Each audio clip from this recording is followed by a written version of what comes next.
Welcome to Basketball Heads Live. I'm your host, Glenn Poole Harding, and tonight we have a very special guest.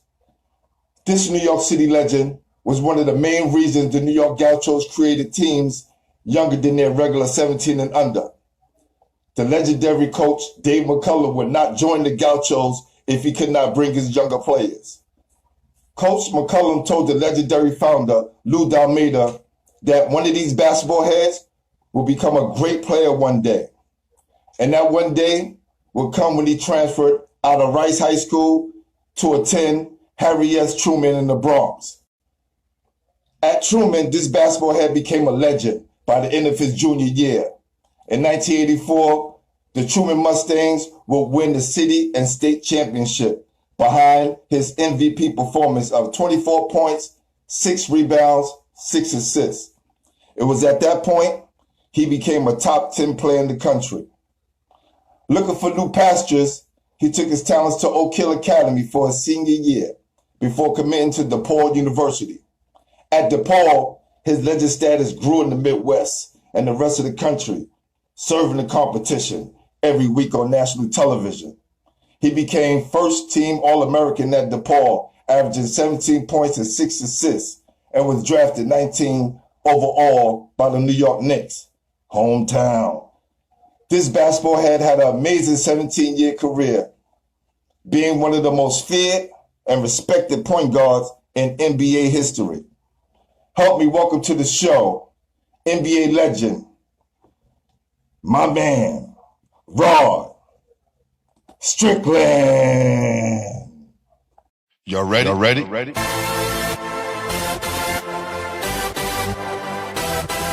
Yeah. You have just stepped out into the world of chaos. Where everybody goes hard. Come on. Go hard. Go hard. Go hard. Go hard. Go hard. Go hard. Or go home. Never back down. You gotta hold your own. Go hard. Go hard. Go hard. Go hard. Go hard. Go hard. East Coast. Go hard. West Coast. Go hard. Midwest. Go hard. Dirty. Hurry up, everybody. Get online, buy your tickets, cause the game about to start. All right. You gotta do it right for you, my guy. Oh, man, I appreciate you.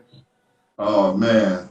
Long time, man. Long time. Welcome, everybody, to the room, to Basketball Heads Live. I know that'd be like one of the longest intros out there, man, but it was well worth it. I appreciate you, man. I appreciate that. Definitely. Nah, no doubt, man. No doubt. So, just getting right to it. Well, I like to ask all my guests when they first come on, is who introduced you to the game?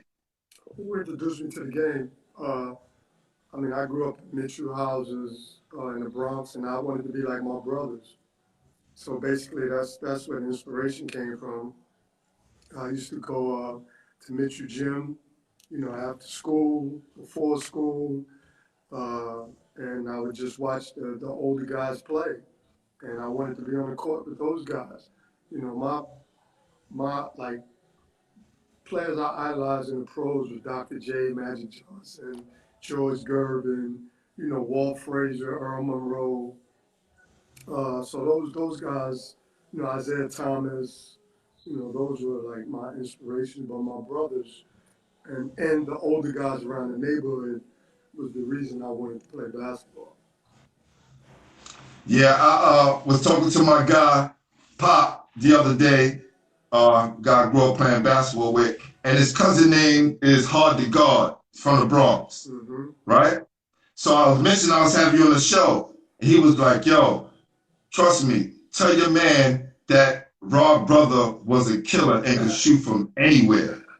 Yeah, I get like this just happened this week. Yeah, I get that a lot. A lot of people, they say, he was better than me. I tell them that's not true. But but he was, he was one of the real reasons, I kind of am who I am. I had 2 older brothers. My brother Steve, he played early on, was pretty good, like flashy, passing, handling the ball. I think I got that that inspiration or that look from him. And then Byron was just straight up score, tough, no nonsense. Like, don't play with him. Like, you know what I mean? So I think I got a combination of the two. Yeah. Man, it seemed like it worked out pretty well too, man. Yeah, it did. Worked out great. Trust me. Worked out great.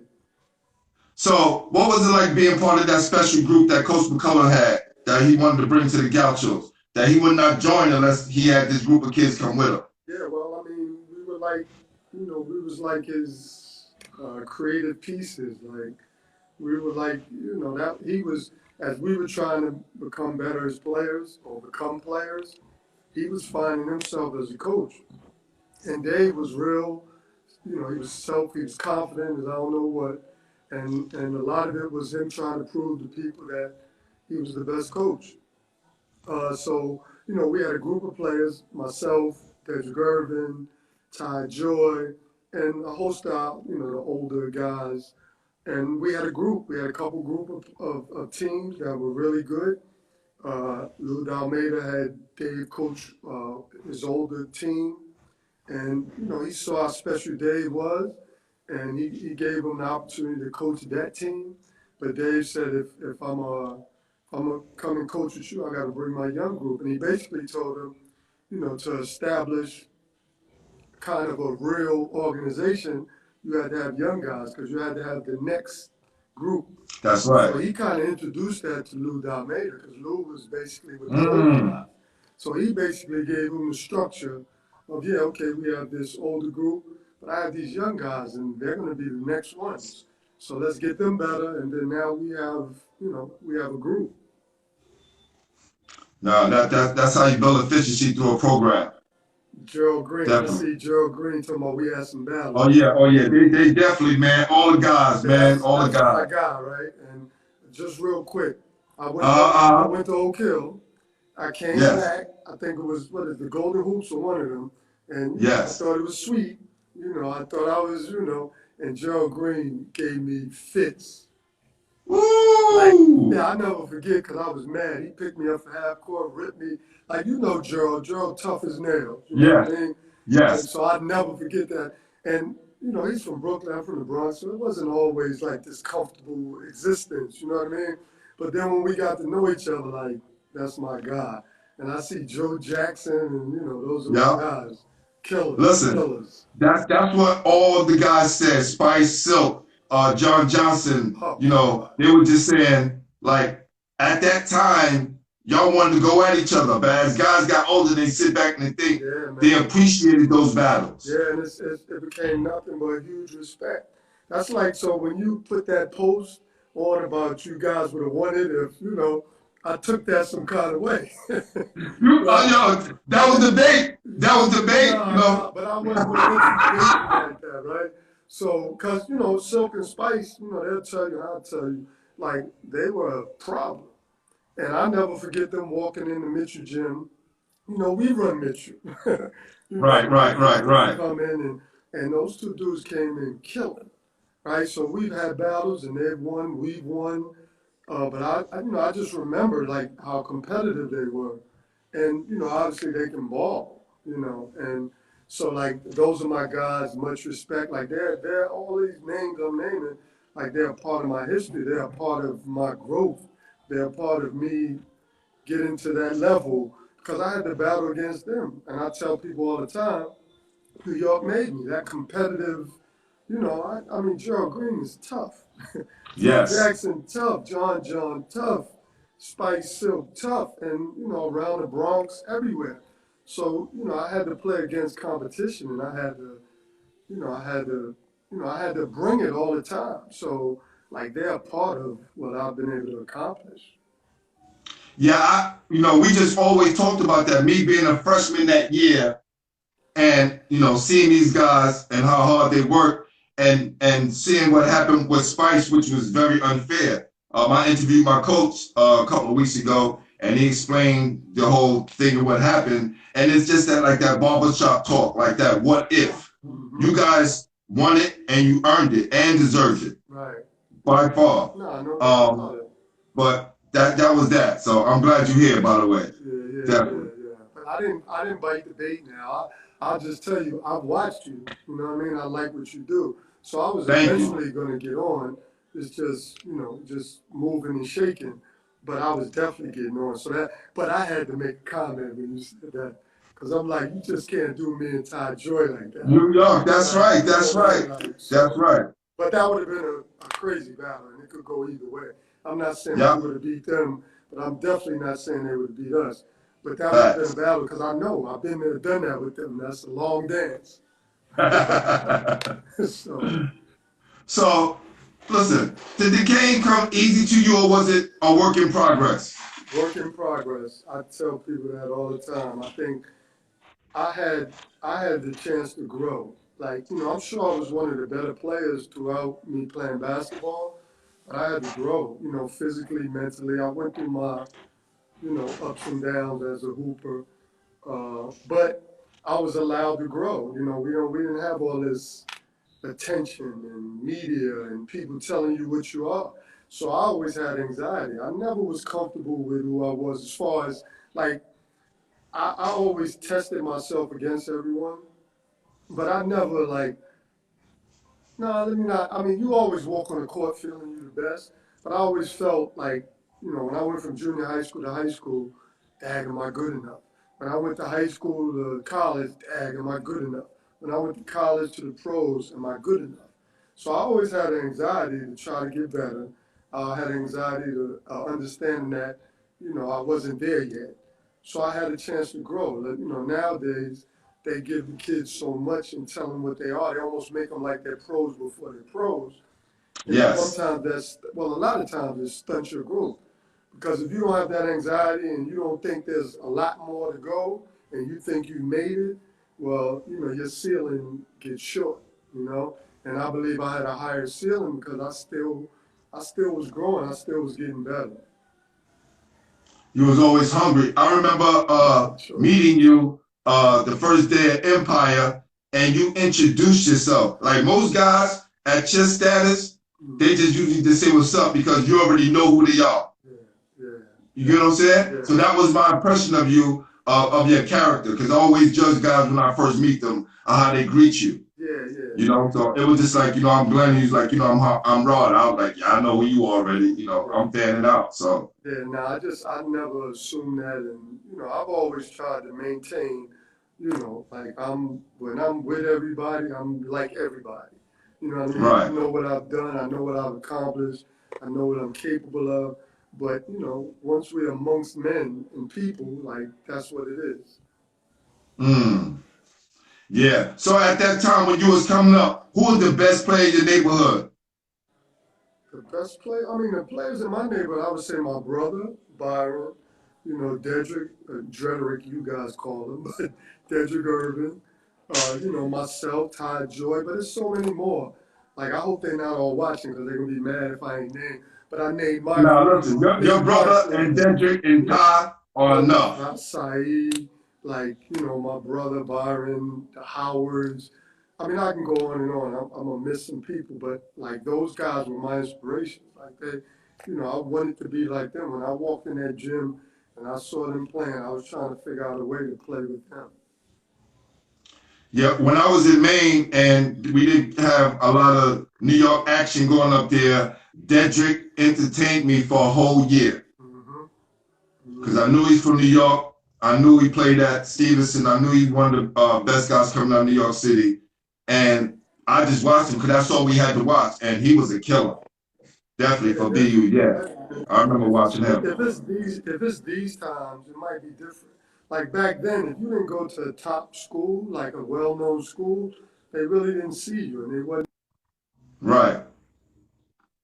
Yeah, that's true. And they weren't paying a whole lot of attention. Nowadays you can go anywhere and become a pro, but it wasn't like that back then. And Dedrick was smart. So he was always in the books.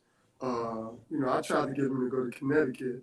They wasn't as good at that time. They was kind of at the bottom of the Big East, but I wanted him on a bigger stage. But Dedrick was out of the whole group. he was the one who always was about education, like more, he was more even with education and basketball, where, I was basketball. That's real. That's real. Salute to Dedrick, man. And Absolutely. listen, kids, you hear what he's saying, right?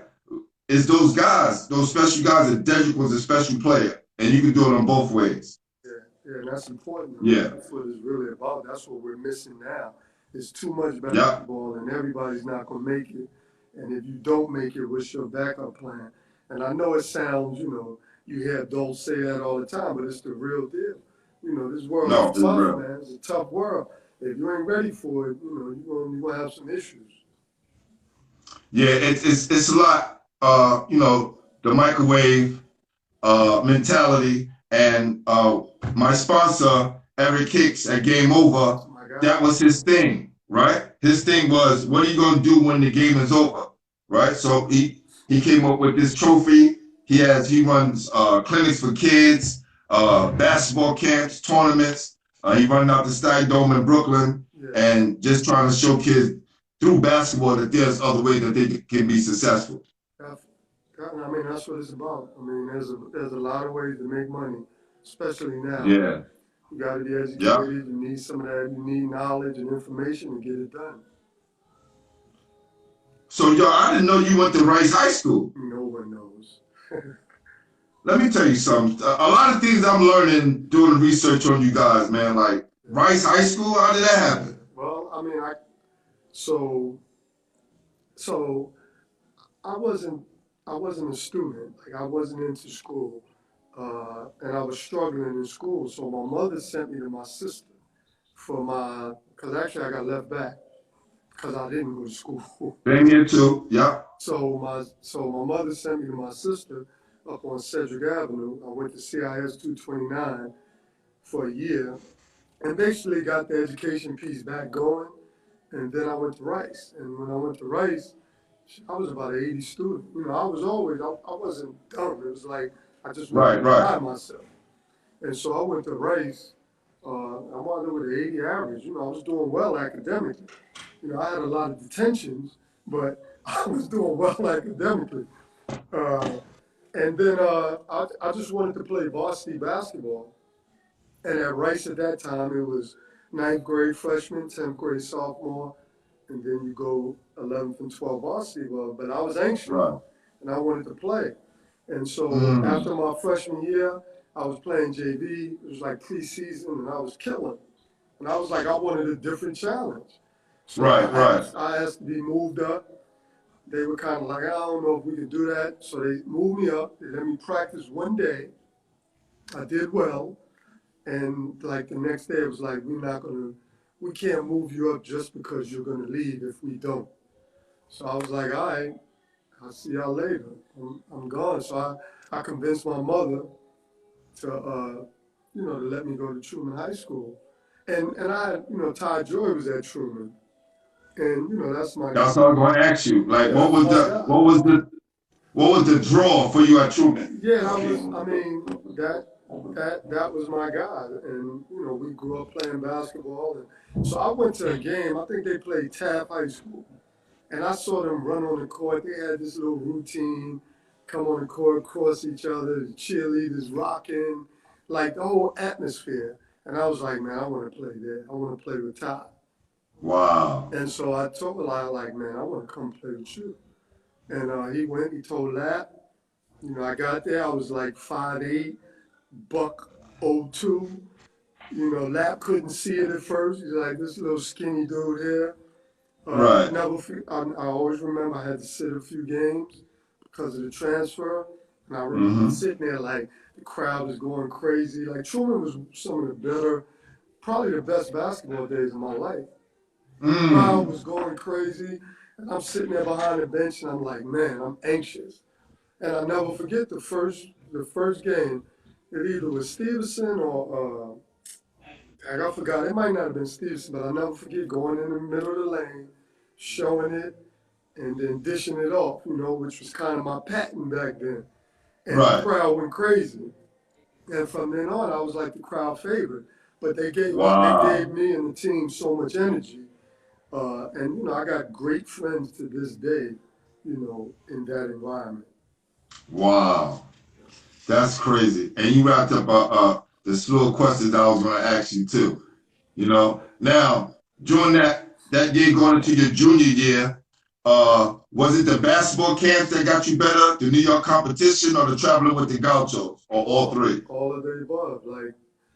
Just playing in New York, especially, see, people don't know basketball is moved everywhere now, right? And New York is kind of behind a little bit now. But there was a time when you was from New York, like you walked in a gym or you went to a different city, like, you was almost like an alien. You know what I mean? Like people looked at you, you can almost scare people because you're from New York. You know what I mean? Right. So the New York City playing against all these great players, whether they were in high school, whether they were known, whether they were not known, whether they were street ballers, whether there was neighborhood guys, like it was always competitive. And, it could be a fight or it could be people trying to challenge you to a fight. You had to figure out so much back then. You got Right. bullies, you got dudes you probably can't beat, but now you got to play against them. How do you figure that out? You know what I mean? Then you try to play with the older guys. They want the ball, you gotta win. So now you the younger guy. How I'm gonna help them win? How I'm gonna make them happy? Then how I'm gonna create my lane? So like New York helped me with all of that. So whenever I walked in the gym, I felt confident because I had to walk out on the street. I had to play in the parks, against all these guys. So now any environment I go to, I'm fine. I know how to walk in the gym and take over the gym. And I don't mean that like in an arrogant way.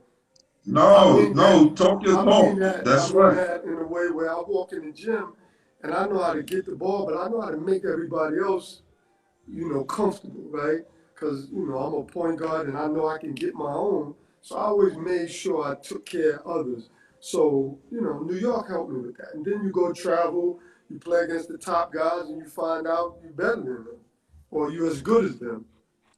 Then I went to Las Vegas tournament, and we had a crew: Buhov, Lloyd, I can go on and on. Lamont Thornton, Mike Thornton, Dwayne Ivory, Dal Wright. Like we had a crew, and that was back then where you had to win every game or you were done. So it was like 100 teams, and we took the whole tournament. And I got MVP in that. And when I came back home, I was top 10 in the country. But, I made my mark to everyone. Because back then, again, it was Street and Smith, it was Blue Ribbon. Yeah. I didn't go to all the, which stopped me from being a McDonald's All-American, because I didn't go to 5-star my last year, because I hold grudges. And the year before I went there, and I thought I should have been like an All-Star, and I didn't. So I vowed not to go back the next year, which was a mistake. Well, I don't know if it was a mistake, but it hurt me from being a McDonald's All-American. Yeah, listen. I, it's just like the All-Star thing, right? I just don't understand that because I have a personal thing with the NBA, how they treat our NBA players from New York. Mm-hmm. And it's just, I can go on a list from them kicking, not kicking, but, after seeing Rayford doing well in the playoff, and getting them out and not giving you your just due. And then let's just say Steve Nash winning MVP twice for no reason, even though he's not from New York. But I just want to throw that in there.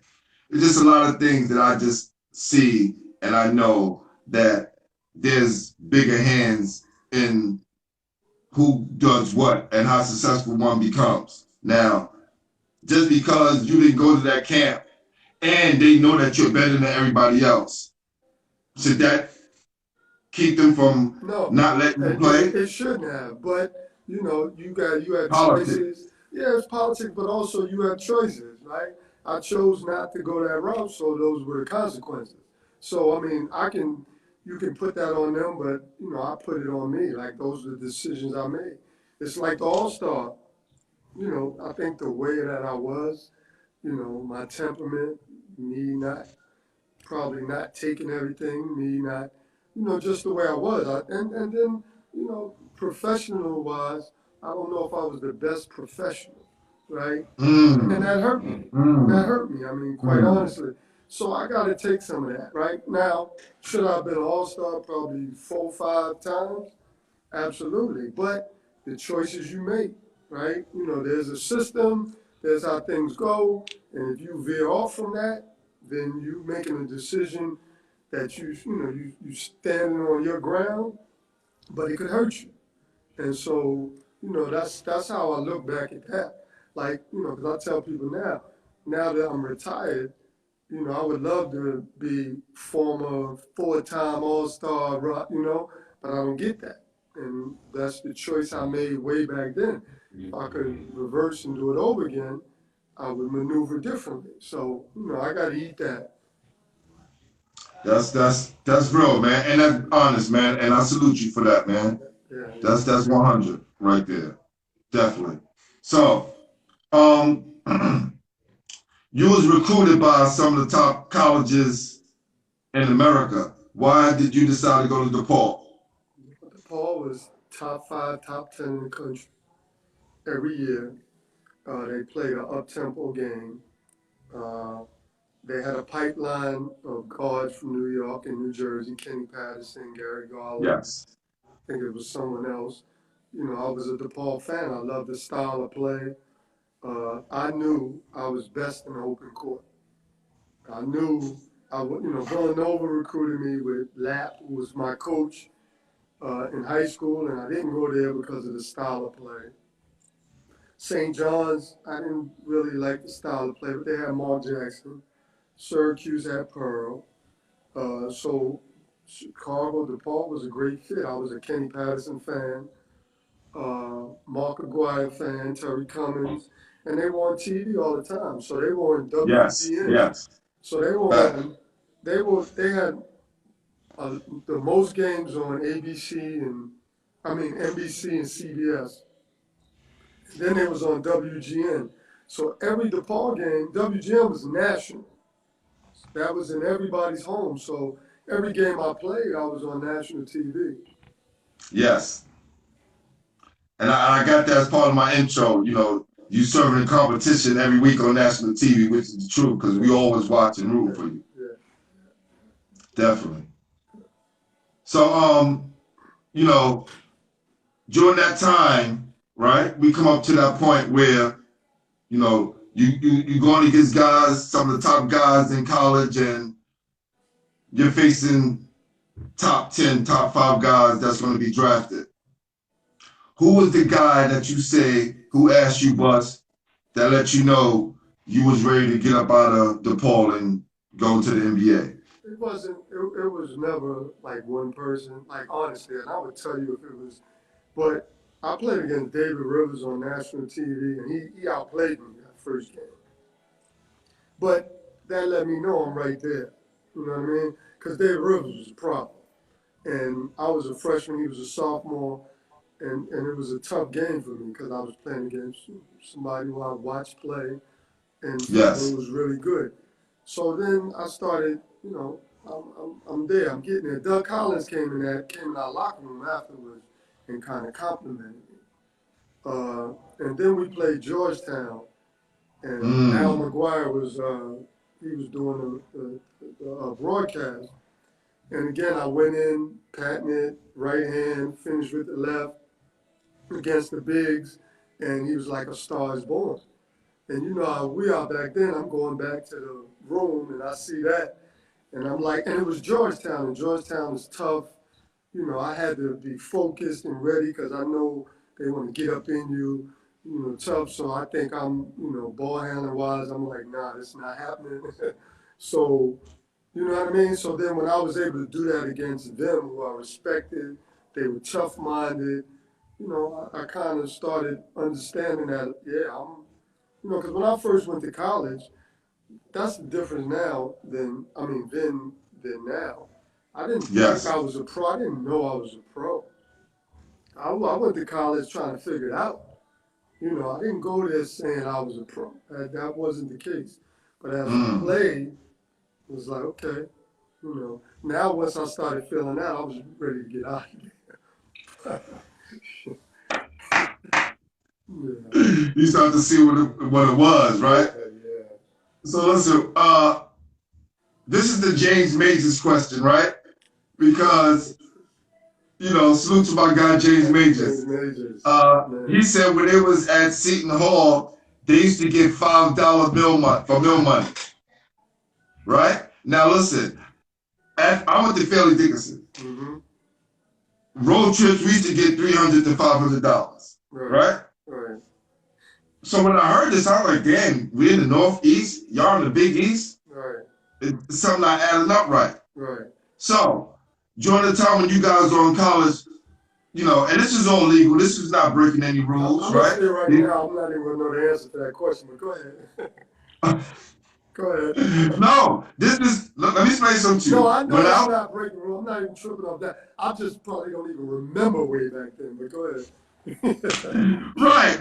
I just think that was one of the questions that I thought I would ask guys, because a lot of people don't know when you're in college and there's a long road trip, there's some per diem that's given to players.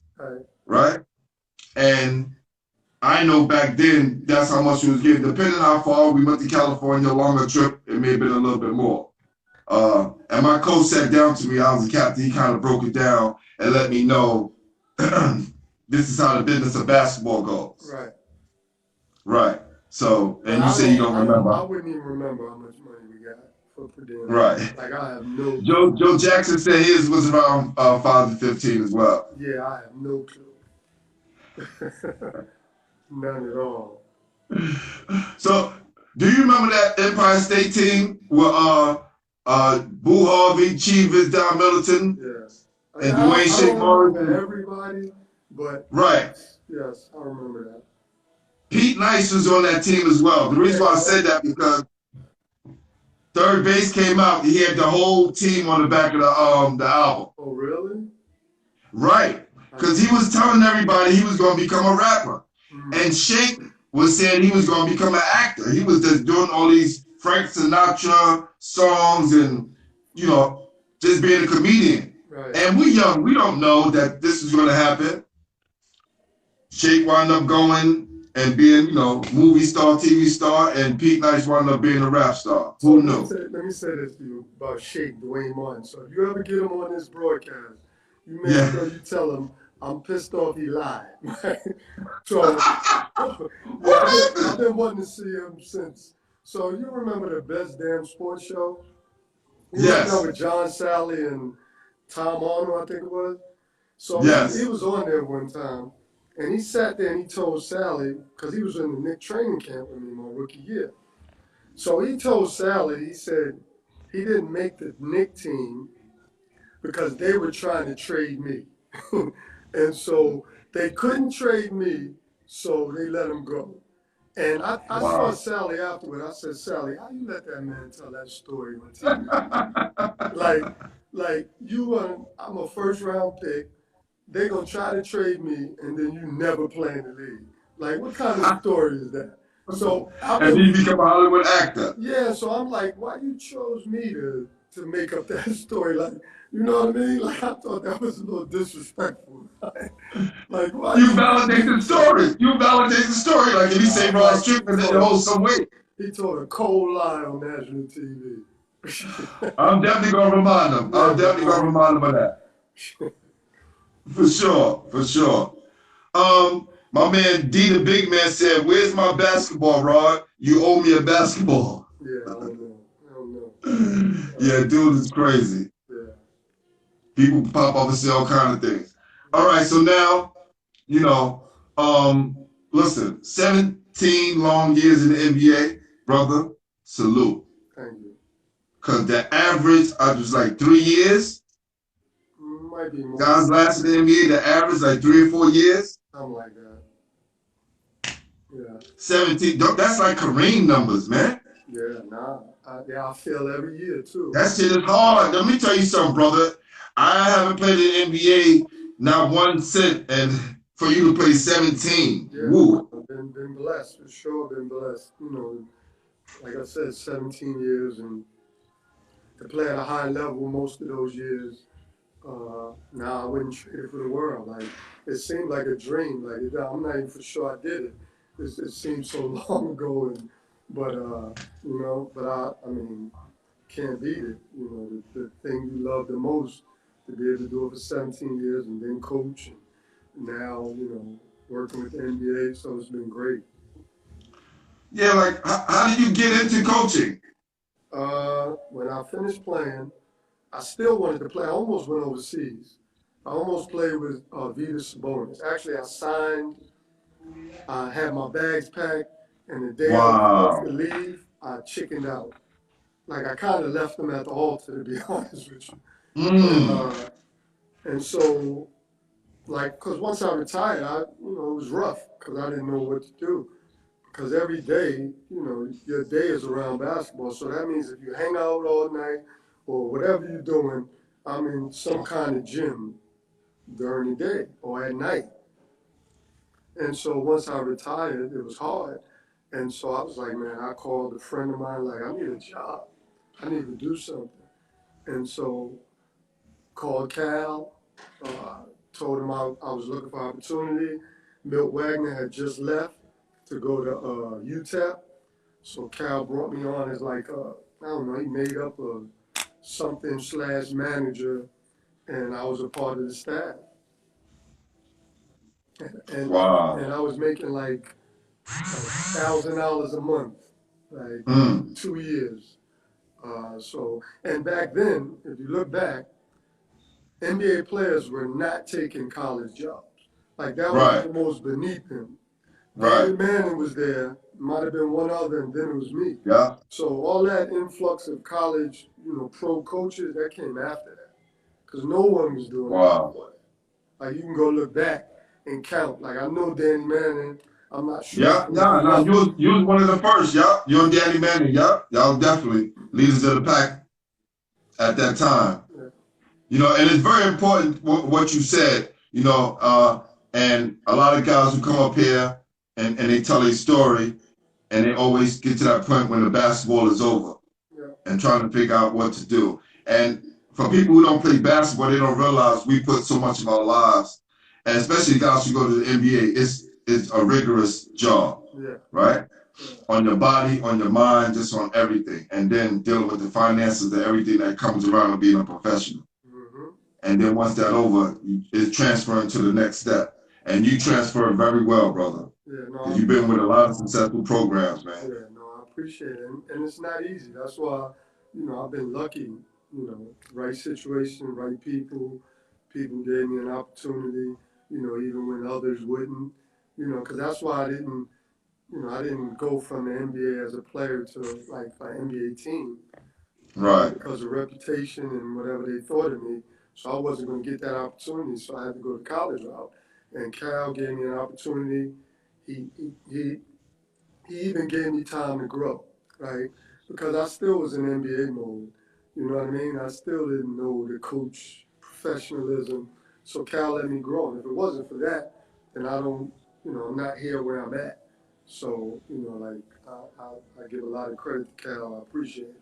Salute Coach Cal for that, for sure.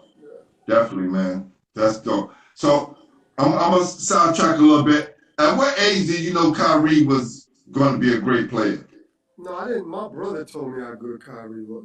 So you gotta understand, I Mm. was traveling, I was hooping, so I didn't see all of that. My brother Kyle was like in ninth grade. My brother called me like, "Yo, he's a pro." I didn't really get to see Kyle play till 11th grade. He went to Mm. LeBron. He went to LeBron's camp, and I saw him. I'm like, wow. I saw all of this, and so people try to put me with Kyle. We family and all that, but that's pops. Pops built that and raised that. I'm Oh, sure yeah, I definitely know that. I'm sure there was some inspiration in between, watching and seeing and being around. But Kai is like, I'll never forget. People would say, that he reminded them of me, and so I stuck my chest out a little bit for a little bit, and then as I started watching him, like I watched him in Duke. And then when he went to the league, I was like almost embarrassed if someone said that. Because I'm like, no, that's not true. like he's at a different level. Like what he It's does. like 2.0. It's like 2.0, like the next what he version does of you. is so different. I was a ball handler where I reacted to everything. Like, so if you come at me, I can handle it any kind of way, but I was reacting. Kai is like just making up stuff right in front of you and then giving you the reaction. Like, it's so much different. I think we're real similar as far as getting to the basket and making layups, and Right. you know, we both really good ball handlers, but he's a more creative ball handler. You know what I mean? Like I can handle it, they're not taking it from me, but he's more creative, like way more creative. And he has that trigger. I didn't have that trigger. Yes, he can shoot that thing. Yeah. He can shoot that thing. Yeah, he did have the trigger. Huh? Right, yeah, he did. Oh, my guy, my artist. I had a 15, 17 foot trigger. Kai got a 30 foot trigger. Yeah, see, and that was gonna be my next question. There you go. My dude, PW Champ said, how was it playing against Mike? I mean, What's his name? He's Mike, you know what I mean? I mean, he's obviously what people consider the greatest player. I say don't forget Magic, you know what I mean? I hate when people just skip over Magic. But, right. I mean, he's MJ, man. He's legendary, tough man. You know, I mean, I don't know, like, what else is there to say? Like, he's MJ. No, definitely. You know, 6 championships, you know, competitor. You know, he'll take your heart out your chest if you let him. But, you know what I mean? But he's MJ. Real. We didn't want. We was just giving you props on how you bust his ass that game. Yeah. Like, Well, that's I what mean, we. That's the reason why I want you to ask that question. Nobody, you know what I'm saying? You said something about jumper. I said, no, you had the ratchet. Yeah, like, you know. But it was limited. It was 15, 17 foot. I'm gonna make that. But my MJ, you know, I was a guard. I was smaller. I could handle the ball, especially if I'm out in the open court. So I gave bigger guys, you know, some problems with that. And so I was able to maneuver with MJ. Obviously, you flip it. He's too big, too strong, too athletic for me to guard him. But they would always put him, or they would always end with either him or Scotty on me. Yes. And they would start after a while with Ron Harper on me. So they kept length on me. Now, MJ would be the only one who would jam me because they let him do whatever. So he could, like, chop me up. And you know what I mean? So I had to figure out how to maneuver with that. But Scotty and Ron used to always kind of gap me because they knew they had the length to recover. So I had to figure out, you know, there was a game inside the game. That's why I had to try to get out in the open court, because now I can kind of wiggle and, you know, give them angles. But then when we were in half court, it was a little harder because of the length and them gapping me. So if my jumper, which could be inconsistent, wasn't on, I had to find out different ways. You know, I had to create different ways to get off and help the team. Now, was it the fact that you have really huge hands, right? Yeah. Early on? Yeah. That your jump shot, like you didn't really work with, like the jump shot didn't come off the right way because your hands are so big and so you so used to palming the ball? No, I don't know. I don't think I've ever was taught how to shoot a basketball. I think I did it myself, you know what I mean? So I just didn't have the mechanics. And then I'm from New York. New York, we were taking guys to the hoop. You know, it can get the crowd going. And we played outside, the wind is blowing. So, you know, we weren't trying to shoot jumpers. So at what age could you palm the ball up? I never really could palm the ball. Like when I got to the league, I could palm it for a second, but I never really but I do have hands, and that helped me catch the ball. It helped me to maneuver, you know. Yeah, because you used to move that thing. It didn't just stay there. It used to move it. Yeah, so it just looked like you was palming the ball in the air while you was moving that thing so people couldn't block it. Yeah. Well, it was trying to create an advantage. So I knew, well, I practiced every angle off the backboard. So Billy Donovan talks about that to this day. Yo, hold on. Time out. Let me explain something to you. I need a damn Billy Donovan bell. Let me explain something to you. Billy Donovan is the most mentioned New York City basketball player on my show. Really? That's crazy. No, let me tell you, he done gave people numbers. I'm talking about shot people lights out, being at camp, and he's like the first white guy people saw that gave people the business. His name comes up on my show once a week. Easy. Yeah, but he watched me at SUNY Purchase sit there for 2 hours and just doing trick shots off the backboard. And so I studied the backboard so I can hit it off every part in any angle. So That's crazy. I knew if I get in the lane, I'm going to look to create the contact. I'm not letting you hit me first. I want to hit you first because I want to create you moving backwards. So if I hit you and we separate, or you get me and I'm moving, I just knew where to throw the ball. So I could do it at any angle, right? So it's hard for a defender because he don't know where the ball is coming at. And so I studied it, I practiced it. I wanted to be Dr. J with all the, that thing, that reverse layup started with Dr. J.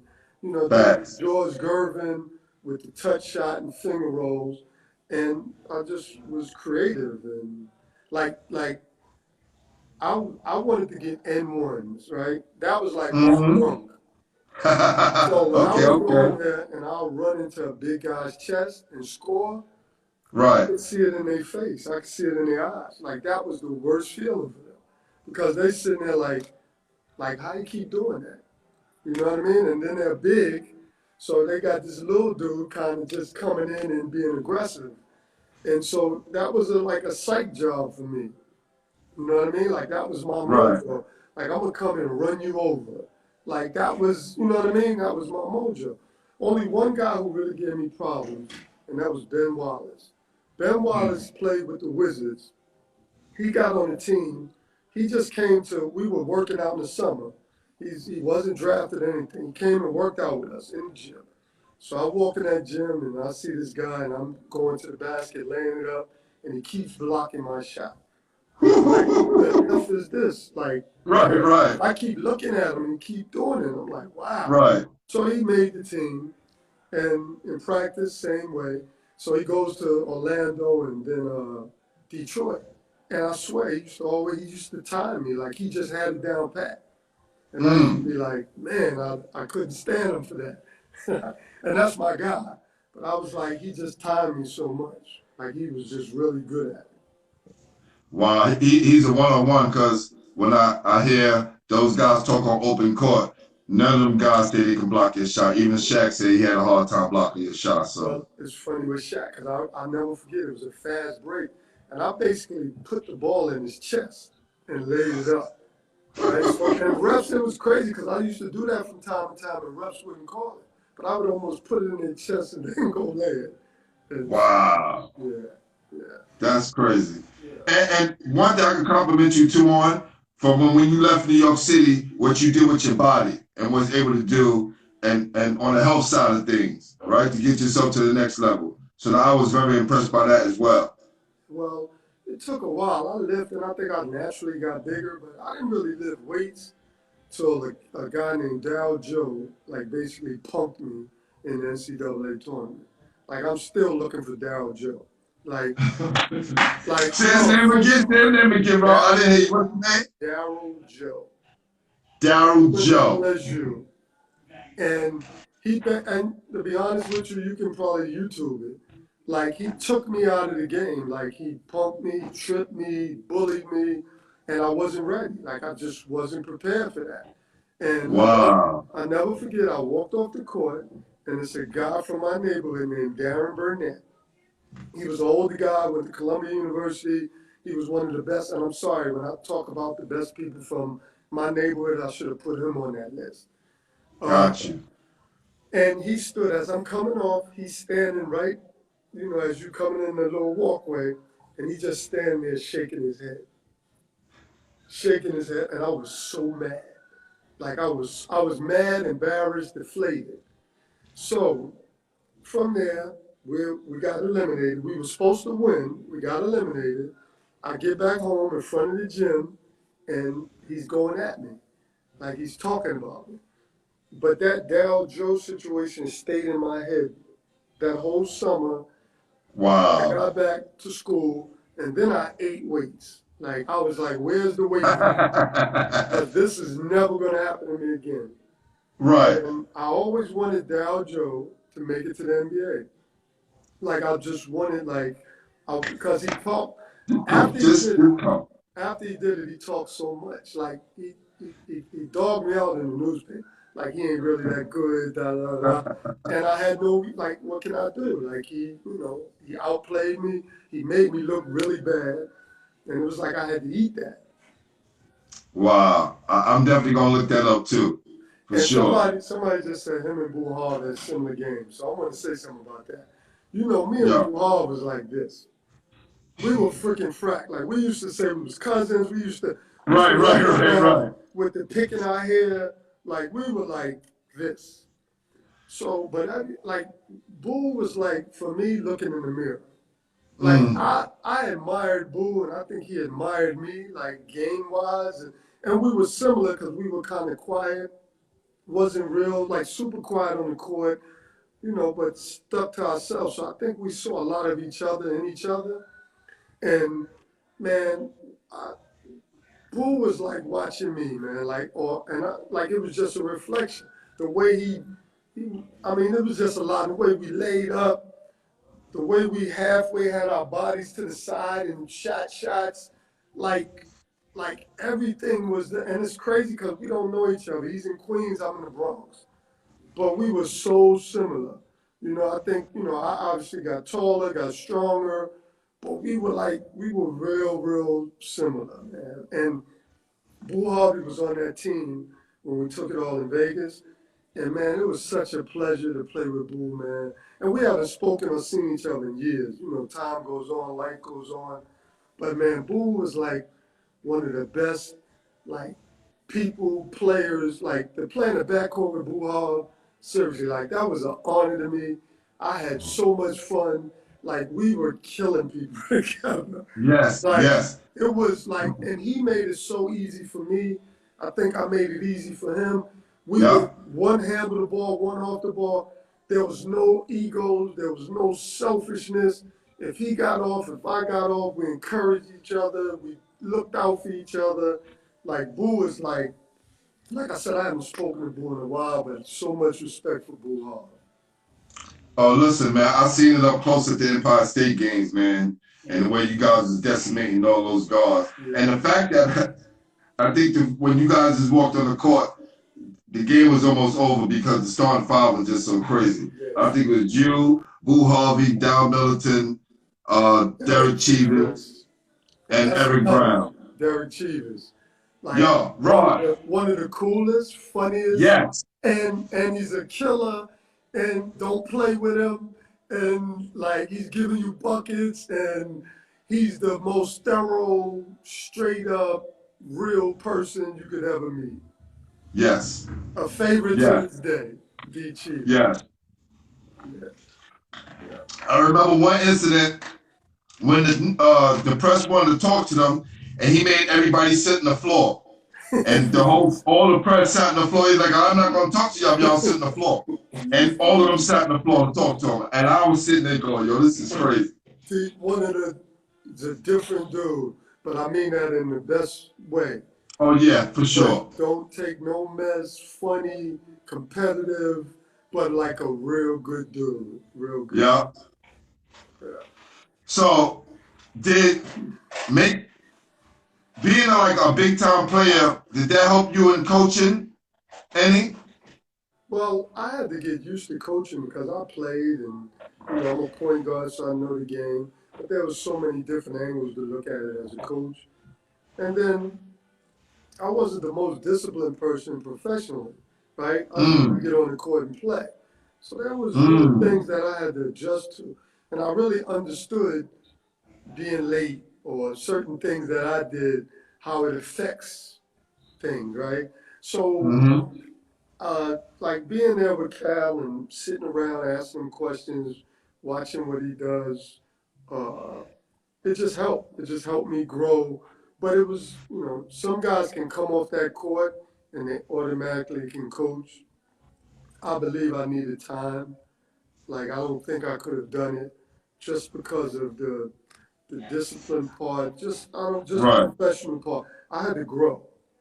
You know what I mean? So it took some time. But once I remember Cal pulling us in the office and telling us, I want you to watch 5 games, 5 tapes of games for every team, and I want y'all to give me a scouting report. It wasn't for him, it was more for us. And that took it, then I started growing.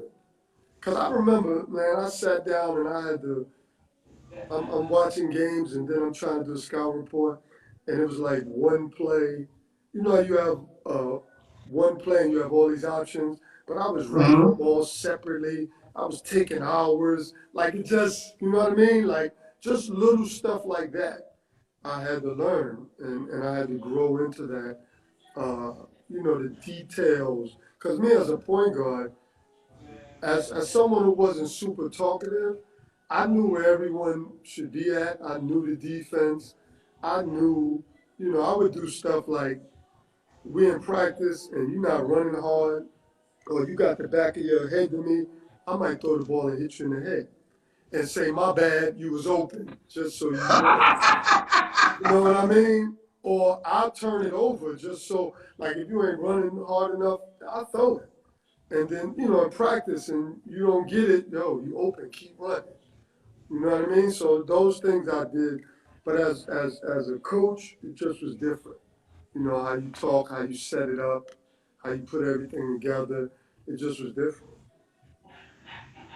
Okay, okay. So now you're at the University of South Florida? No, I saw you put that in there. I actually work for the NBA now. I'm Oh, okay, okay. I'm yeah, a little slow on that. My bad. yeah, no, it's all good. I'm the director of the professional path select Wow. team. That's with the high school guys. You know, the high school elite guys that are coming into the G League.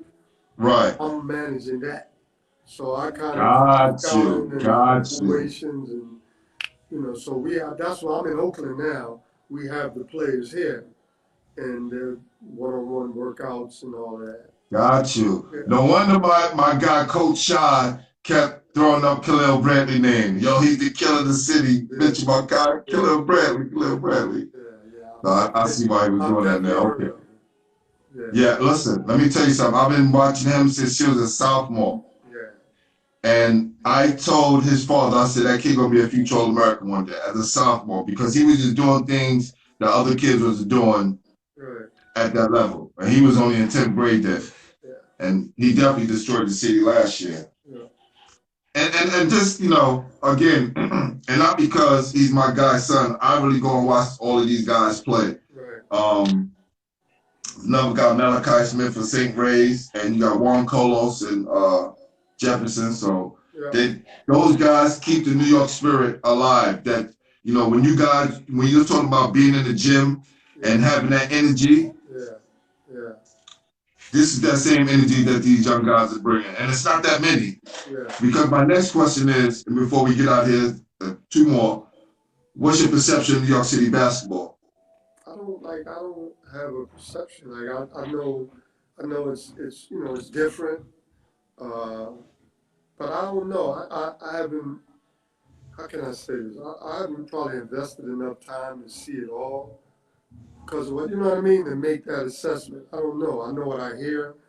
Uh, so I know New York is kind of down, but I mean everyone's up. So now we just got to get back. You know, we got to get back to it being about basketball. Got to get back. Yeah, Got to teach these guys how to play basketball. I love street basketball. I love that concept, but that's you know got to figure out how to you know that there's a way to play outside and there's a way to play to become a pro, or to yes, you know. And so you know we just got to get better. Got to teach. Got to have the right adults. It got to be about, you know, helping these kids grow. Got to be about teaching them not only on the court, but just the mentality of progression, like humility. Because, you know, kids, it's easy to be cocky. Like, I can walk in the gym and believe I'm better than everybody else. But if That's right. I want to get better, there might be some people in that gym that can teach me some things. So That's I right. got to be willing and humble enough to accept and take all of that. And I think we miss out on that so much. I think we so into the chest pump and trying to embarrass everybody and, trying to be the best dude and I'm the best, that, you may not be the best because you think you're the best. You know what I mean? And so there's some lessons in between that you better be willing to But we're accept. going to have to come back. Hold on. I'm going to cut you off because the time about to run out. I want to show you your art piece, right? What my man cooked up for you. I'm And we come right back, all right? Following your lead. All right. I'll come right back.